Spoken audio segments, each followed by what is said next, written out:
فریحہ نے سر کھجاتے ہوئے دل کی بات کی۔ لے مجھے تو اتنا آیا ہے۔ ارم نے آنکھیں مینچ کے اس سین کا مزہ لیا جب اس نے جھجکتے شرماتے اویس کو سلام کیا اور اویس نے جھٹ ہاتھ آگے کر دیا ملانے کے لیے۔ تب ارم نے بساری شرم اور جھجک بلائے طاق رکھتے ہوئے فٹ ہاتھ ملایا کہ پتہ نہیں موقع دوبارہ ملے نہ ملے۔ خاک مزہ آیا، بالکل عام سے تو ہیں تینوں کے تینوں، کوئی باہر سے آنے والی جیسے بات ہی نہیں ہے۔ مثلاً کون سی بات؟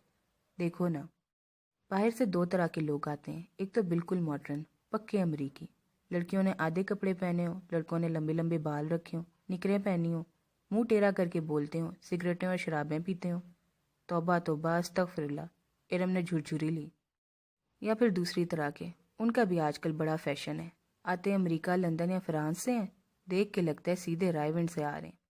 عورتیں نقاب حجاب اور برقعے میں، مرد داڑھی کے ساتھ اونچی شلوار میں۔ مجھے بھی لگ رہا تھا کہ اگر تو جوڈی آنٹی کا رنگ چڑھا ہوا تو پہلی والی بات ہوگی، اور اگر انکل نے بازی ماری تو بڑی اسلامی سواری اترے گی، مگر یہ تو بالکل ہی پھیکے ہیں، نارمل سے عام سے جیسے باقی سب لوگ ہوتے ہیں۔ کوئی تو نہیں، سب سے الگ بات ہوتی۔